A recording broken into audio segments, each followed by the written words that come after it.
Assalamualaikum warahmatullahi wabarakatuh. Waalaikumsalam warahmatullahi wabarakatuh. Apa kabar Ustaz? Alhamdulillah. Jazakallah khair atas ilmunya. Sama-sama wa iyyakum. Semoga Ustaz dan keluarga selalu dalam lindungan Allah. Amin ya rabbal alamin. Begitu juga yang bertanya.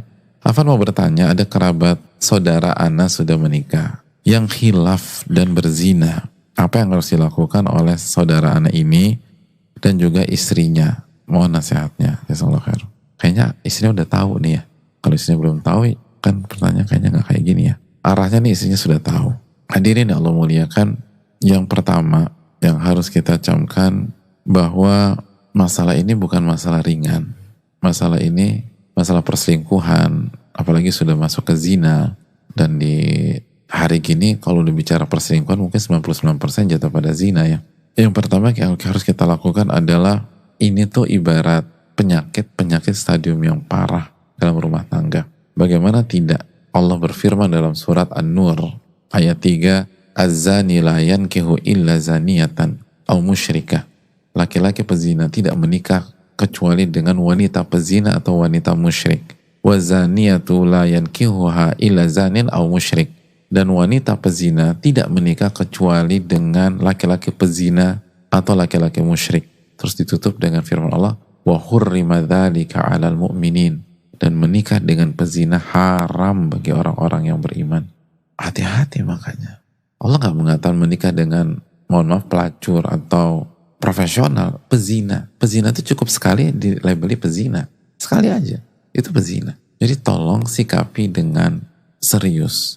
Siapapun. Baik yang bertanya atau dalam kasus yang ditanyakan ini, maupun jamaah yang lain yang mungkin pernah terjatuh pada maksiat ini. Jangan diremehkan. Menikah dengan pezina haram bagi orang-orang beriman. Itu poin. Nah, terus gimana cara menyelesaikan masalah ini?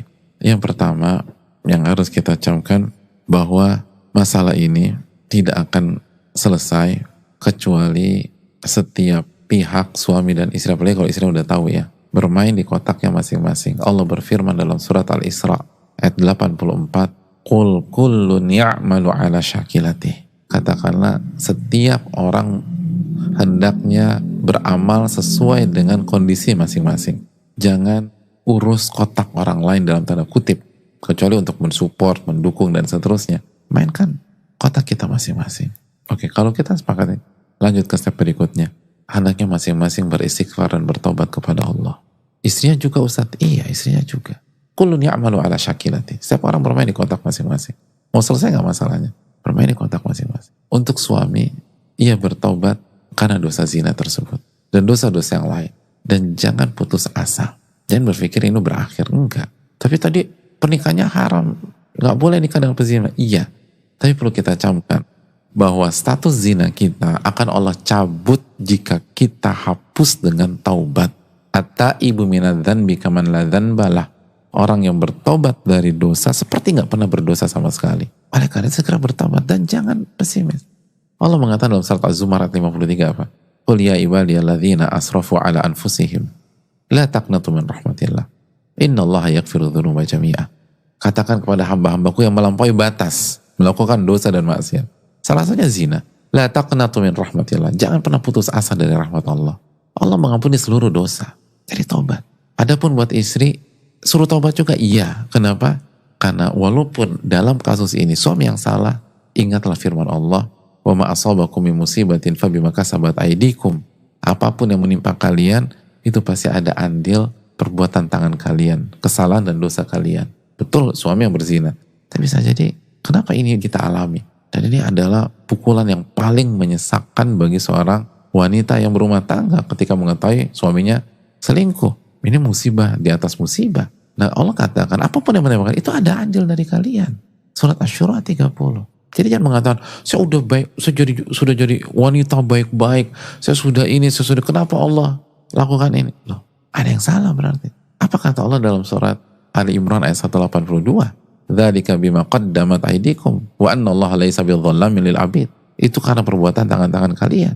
Dan Allah gak pernah zolimi kalian, gak pernah zolimi kalian. Bisa jadi karena kita kurang beribadah kepada Allah sehingga akhirnya ini dialami oleh rumah tangga kita. Bisa jadi maksiatnya ke Allah atau kesalahannya ke suami kita. Kita belum jadi istri yang baik. Kita belum memenuhi hak suami kita. Akhirnya suami kita tergoda keluar. Walaupun itu bukan justifikasi, bukan. Laki-laki harus punya alat kontrol, tapi sebagaimana kita nggak ideal, suami kita juga mungkin nggak ideal pada saat itu. Coba istighfar, taubat. Jangan punya mental nyalain orang, nggak akan berhasil. Salah satu mental orang gagal, hobi nyalain orang, hobi nyalain suami, hobi nyalain istri. Sama, bukan hanya kita dukung suami. Hobi nyalain suami itu metode orang-orang gagal, dan hobi nyalain istri metode orang-orang gagal. Jadi jangan pakai metode orang-orang gagal. Istighfar dan taubat. Itu yang kedua. Yang berikutnya, suami setelah bertobat, dia harus berusaha mendekat kepada Allah. Perbaiki hubungan dengan Allah. Semaksimal mungkin. Minta agar Allah hapuskan. Ingat sabda Nabi, kita udah belajar juga hadisnya. Jadi terapkan aja hadis yang kita bahas di muraqabah. Wa atbi'is sayyi'ata al-hasanata tamhuha. Dan ikutilah perbuatan buruk dengan perbuatan baik. Ini saya akan menghapus. Jadi langsung perbanyak ibadah, zikir kuat, sholatnya dijaga, puasa sunnah, infak sedekah, doa sama Allah. Semoga Allah bantu kita dan Allah lembutkan hati istri kita. Berdoa kepada Allah. Ibadah. Sebagaimana istri pun juga ibadah dikuatkan. Biar hati ini lunak, biar hati ini objektif, biar hati ini punya jiwa yang besar dan lapang. Banyak ibadah. Takarub kepada Allah. Khususnya maksimalkan sepertiga malam terakhir. Lalu kembali ke suami. Berikutnya, suami harus menunjukkan kepemimpinannya yang kuat. Karena di banyak kasus, kalau udah begini, maka seringkali istri akan membombardir. Semua yang dilakukan suami akan salah. Jadi kesalahan ini akan merembet kemana-mana. Dikit-dikit salahkan. Dan kasus ini banyak. Ini gak bisa dibiarkan. Rumah tangga gak sehat demikian. Dan salah satu kuncinya kepemimpinan. Suami harus dudukkan dan menjadi pemimpin sejati. Bukan membela kesalahan. Jangan membela kesalahan kita. Salah bilang salah. Tapi tugas pemimpin jangan membuat masalah membias dan melebar dan mengontrol dan memagari rumah tangga kita. Jangan akan lari ke sana, lari ke sini. Dan itu banyak kasus demikian. Dan yang jadi masalah bukan kesalahan istri juga. Tapi seringkali salah suami. Karena suami gak bisa jadi pemimpin. Apalagi sudah merasa bersalah. Duduk di kursi pesakitan, udah deh. Diserang terus, dia diam aja. Oh enggak. Kalau ujian nih, kita salah nomor 3, kita harus lapang dada kalau kita disalahkan di nomor 3. Tapi apa kaitannya dengan nomor 4, nomor 5, nomor 6, nomor 7?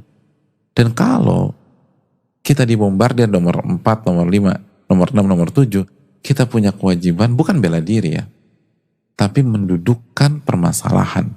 Karena ini gak sehat. Kalau dibiarkan bermasalah ke depan. Dan kita punya tanggung jawab sebagai seorang pemimpin, kita ditanya di hadapan Allah. Dudukkan. Katakan kalau kamu menyalahkan saya nomor 3, salahkan saya nomor 3. Nggak ada urusan nomor 4, nomor 5, nomor 6, nomor 7. Itu nggak objektif. Bermainlah sebagai pemimpin sejati. Dan yang harus dilakukan adalah bicara, lalu rubah pola hidup kita. Karena pemimpin harus menunjukkan keteladanan dan mengamalkan apa yang diucapkan. Memang butuh waktu untuk mengobati luka itu. Tapi kalau istri kita melihat, kita pemimpin sejati, kita punya ketegasan, dan kita benar-benar magerin. Terus yang ketiga, ada perubahan dalam diri kita. Lalu yang keempat, sekali lagi apa yang kita ucapkan, itu yang kita amalkan pada hari ini, atau yang kita amalkan, itu yang kita ucapkan, walk the talk itu. Lalu di waktu yang sama kita berdoa kepada Allah, insya Allah hati istri kita luluh. Dan untuk istri, yang perlu kita camkan, bersikap objektif lah. Allah berfirman dalam surat Al-Ma'idah ayat 8 ya. وَلَا يَجْرِمَنَّكُمْ شَنَآنُ قَوْمٍ عَلَىٰ أَلَّا تَعْدِلُوا إِعْدِلُوا هُوَ أَقْرَبُ لِلتَّقْوَى. Janganlah kebencian, kekecewaan kalian kepada sebuah kaum membuat kalian tidak berlaku objektif dan adil. Objektiflah, karena objektivitas lebih dekat kepada ketakwaan. Bersikap adil lah. Bersikap adil termasuk ke dalam ketakwaan. Artinya kalau suami kita salah nomor 4, ya udah jangan merembet ke nomor 1, nomor 2, nomor 7, nomor 8, nomor 9. Bahas nomor 4. Kalau suami kita salah nomor 10, fokus ke nomor 10. Jangan dirembet. Tapi saya gak bisa terima. Apa bedanya Anda dengan dia kalau gitu? Dia melakukan kesalahan, Anda juga melakukan kesalahan. Dia dosa berzina, Anda gak adil. Gak objektif. Dosa juga. Dosa itu gak bisa diselesaikan dengan dosa. Dosa itu diselesaikan dengan taubat dan perbuatan baik. Jadi kalau mau berurusan, kerucutkan masalah.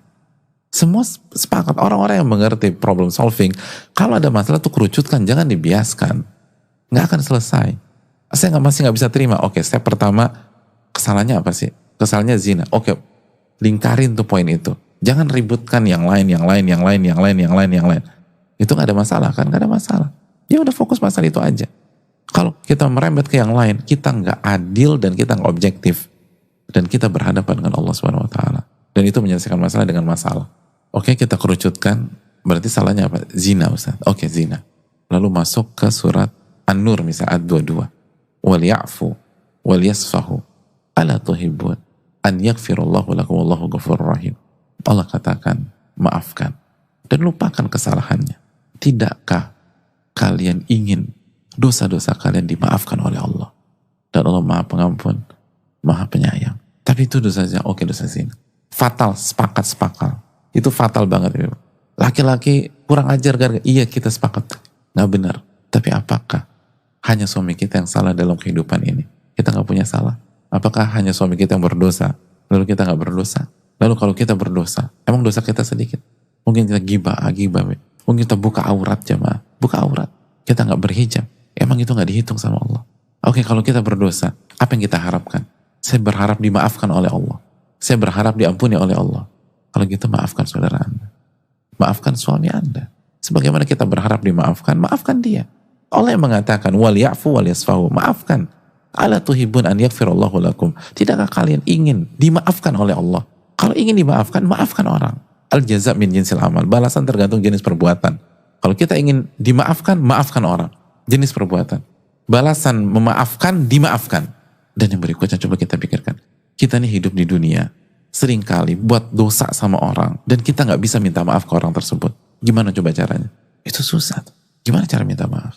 Semua kita ngalamin dalam kehidupannya. Kita buat dosa. Dan mungkin sebagian kita nggak itu dosa. Nyakitin orang. Dan benar-benar itu nyakitin orang. Dan kita belum minta maaf sama orang tersebut. Atau orang itu nggak maafkan kita. Terus gimana nanti kita di hari kiamat? Caranya agar Allah ampuni kita, maafkan kesalahan orang. Maka Allah akan buat kesalahan kita kepada manusia yang lain atau orang yang lain diampuni juga. Al jaza min jinsil amal. Balasan itu tergantung jenis perbuatan. Anda maafkan kesalahan orang, Allah akan maafkan kesalahan Anda. Dan ingat, hidup itu berputar. Hari ini suami kita yang salah. Bisa jadi beberapa waktu ke depan kita yang salah. Dan kita berharap dimaafkan oleh suami kita. Hidup itu gak selamanya di atas. Hidup itu gak selamanya kita berada di posisi yang benar. Bisa jadi pada saat kita dalam posisi yang salah. Dan kita berharap dimaafkan. La yu'minu ahadukum hatta yuhibba li akhi ma yuhibbu li nafsi. Tidak beriman seseorang sampai dia menginginkan kebaikan untuk saudaranya sebagaimana dia inginkan untuk dirinya sendiri. Sebagaimana kita ingin dimaafkan ketika buat salah, sefatal apapun kita ingin dimaafkan, maka maafkanlah kesalahan orang lain, apalagi itu pasangan kita.